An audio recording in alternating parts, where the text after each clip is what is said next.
नमस्कार दोस्तों, मैं जेपी सिंह आज आपके लिए सरकार के द्वारा 3 अध्यादेशों के बारे में जानकारी लेके आया हूँ। सरकार ये अध्यादेश 5 जून 2020 को लेके आई है, जिस समय देश में लॉकडाउन लगा हुआ था। सरकार का एक कहना है कि यह तीनों अध्यादेश किसानों से संबंधित हैं, किसान और किसी का इसमें फ़ायदा होगा।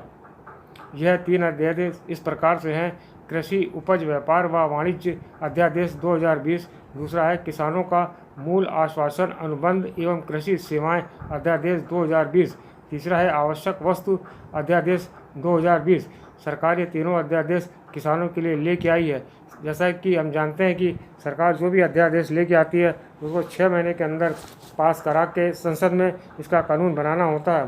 सरकार ने पिछले दिनों तीनों अध्यादेश लोकसभा में तो पास करा लिए थे, परंतु राज्यसभा में पास कराने के लिए सरकार ने इसके लिए काफ़ी प्रयास किया, जिसके अंतर्गत सरकार पहला और दूसरा बिल राज्यसभा में भी पास करवा लिया है। एक आवश्यक वस्तु संशोधन अध्यादेश सरकार ने फिलहाल पेंडिंग रख दिया है और अब यह कानून के रूप धारण करने ही वाला है। जैसे ही माननीय राष्ट्रपति जी इसमें साइन कर देंगे, यह कानून बन जाएगा। फिर सरकार इसको पूरे देश में लागू करेगी। सरकार की मंशा यह है कि एक देश एक मंडी होना चाहिए। इसके अंतर्गत किसानों को यह छूट दी गई है कि वह APMC के अतिरिक्त भी माल कहीं पर भी बेच सकती है। जहां भी उसको सुविधा मिले वह उचित दाम लेकर, अधिक दाम लेकर अपना अनाज या अपने उत्पादन को बेच सकती है। इसके लिए सरकार ने यह भी आश्वासन दे रही है कि MSP लागू रहेगा। अब बात करते हैं पहले अध्यादेश की।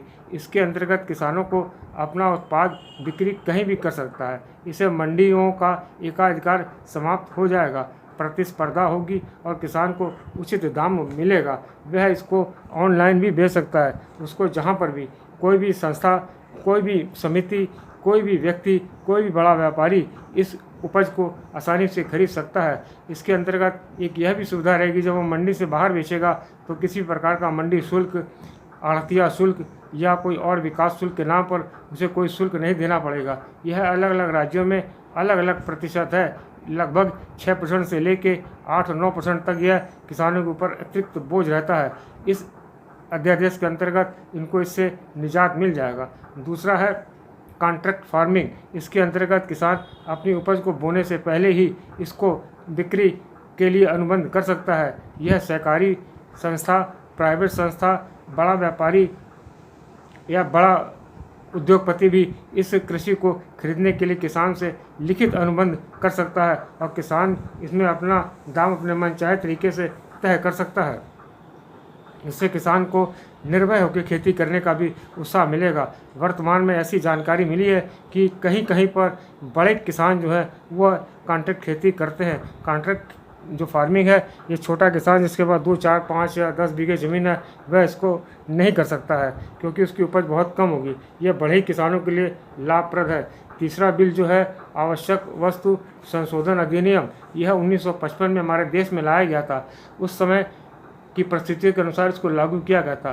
सरकार ने इसमें संशोधन करने की तैयारी कर ली है। लोकसभा में पास हो गया, परंतु राज्यसभा में फिलहाल ये पास नहीं हुआ है और सरकार इसको पुनः पास कराने का प्रयास करेगी। इसके अंतर्गत सरकार ने अनाज, दालें, खाद्य पदार्थ, खाद्य तेल व चीनी, आलू, प्याज इसके दायरे से बाहर कर दिया। इसका कोई भी व्यक्ति, कोई भी संस्था, कोई भी किसान जितना चाहे भंडारण कर सकता है। सरकार का यह तर्क है कि इसके अंतर्गत देश में अब उपज बहुत अधिक होती है। 1955 में उपज इतनी नहीं थी। उस समय इसको बड़े उद्योगपति या बड़े किसान इसकी होल्डिंग करके ऊंचे दामों में बेच के ब्लैक रेटों पे बेचते थे, जिससे कि आम उपभोक्ता को बहुत नुकसान होता था और किसान बेचारा वैसे ही कम दाम में बेच के चला जाता था।